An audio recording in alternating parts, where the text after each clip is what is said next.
people are systematically oppressed by their own government. We've been waking up to horrific stories every day, heartbreaking images separating mothers from their children.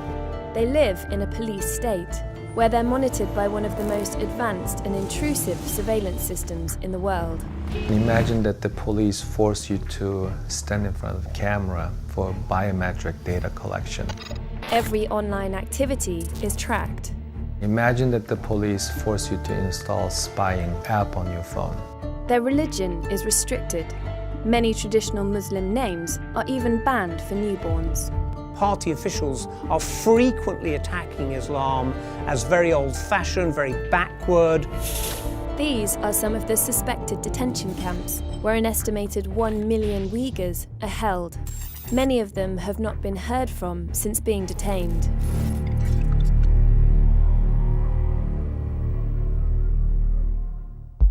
Uyghurs are a Turkic-speaking Muslim minority in China, living mostly in the sensitive frontier province of Xinjiang. It's more than 4 times the size of Germany and borders 8 countries. It's home to some 11 million Uyghurs, but because of immigration from the rest of the country, today nearly half of Xinjiang's population is Han, China's dominant ethnic group. Nuri Tekel grew up in Xinjiang. A Uyghur now living in America, he campaigns against the oppression of his people. But speaking out against China can be dangerous. I worry my public advocacy will cause some unthinkable consequences to my family members. I haven't seen my mother for 15 years. This is the mildest form of torture that the Chinese government is imposing on us.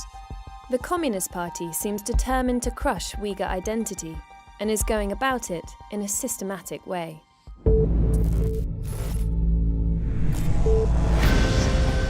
Although China has long been suspicious of the Uyghurs, as it has been of many minority groups, its worries increased after Al-Qaeda's attack on America on 9/11. After 9/11, the Chinese government taken an opportunistic position, claiming they are also a victim of global terrorism. In the minds of the party leaders, the Uyghurs are different, and different is bad because the control of the Communist Party is the only thing that stands between China and total chaos. In addition to that, there had been outbreaks of terrorism. So there was a sense that Xinjiang especially was getting out of control and needed to be brought back in line. In 2014, a group of Uyghur terrorists went on a stabbing rampage in Kunming railway station, killing 31 people. This was one of several attacks that fueled the government's hostility towards the Uyghurs. The Chinese government likens Uyghur to a cancerous tumor, Uyghur Islam as a mental illness. Relations between Uyghurs and Han Chinese in Xinjiang have been tense for years. An eruption of violence in 2009 led the Chinese government to step up security. But it wasn't until Xi Jinping came to power that China really tightened its grip on the Uyghurs. Between 2012 and 2017, China's domestic security budget doubled. In Xinjiang, it tripled. In 2016, Xi Jinping appointed Chen Cheng-kuo as the party secretary of the province. This was a calculated move to suppress the Uyghurs. Chen Cheng-kuo is a hand-picked official trusted by Xi Jinping, handling 2 of China's most sensitive regions. Mr. Chen had a track record.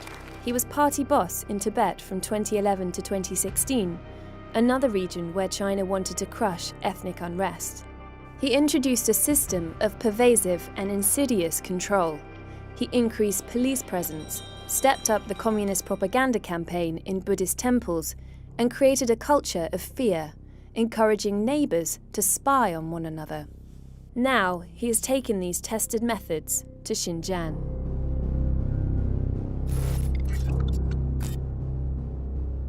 Images of Xi Jinping have been placed in some mosques and on prayer mats across the province, an act that offends religious sensibilities. Beards and face veils have been banned, as have some halal products. This 800-year-old mosque is one of many that has been closed or bulldozed. The Uyghur language is banned in schools in parts of Xinjiang. Uyghur heritage is being wiped out. It's a cultural genocide. It's a very specific purpose, systematic method, and ultimate goal. That is to stamp out Uyghur identity. China is using world-leading hyper-surveillance techniques in Xinjiang. Face recognition cameras monitor Uyghurs on the streets. Spy apps track them online. My own family have deleted me from their social media connections. Imagine that you missed your mother's and father's birthdays because contacting them will endanger their lives and may lead them to end up in the camps. Party informants even spy on Uyghurs in their own homes. Roughly half of households are paired with a party member who can drop in at any time. This official comes to their house, gives the children presents, talks to them about the wonders of Chinese communism, and of course reports back all sorts of details of interest to the authorities. If you stand in the way, we'll take you in a camp. It's very clear policy. Many Uyghurs have been detained in camps. China has spent hundreds of millions of dollars building at least 90 new compounds like these. People can be imprisoned for many reasons, or none at all. We don't quite know how many people are in these camps, but probably the latest figures are at least 1 million people are in camps. Now, that's of the order of 1 in 6 of the adult population. That's an enormous number. Inside, Uyghurs are brainwashed. There are also reports of inmates being tortured. According to the survivors' personal account, they're forcing Uyghurs to denounce their religion. You have to allow us to convert you, to be reformatted, reprogrammed, to become just another Han Chinese. China's official line is that the camps are designed to re-educate extremists and fight terrorism. But there's another reason, and it has to do with China's ambitious economic project known as the Belt and Road Initiative. 5年前，我提出了共建“一带一路”的倡议。 Loosely based on the historic Silk Road, this vast collection of infrastructure projects seeks to connect China with Africa and Europe. This would significantly expand China's economic influence. It spans over 70 countries and will cost hundreds of billions of dollars. Xinjiang is sort of central to Xi Jinping's grand project. That project is Xi Jinping's sort of signature foreign policy. And therefore Xinjiang is so important to that he just does not want any trouble coming from Xinjiang.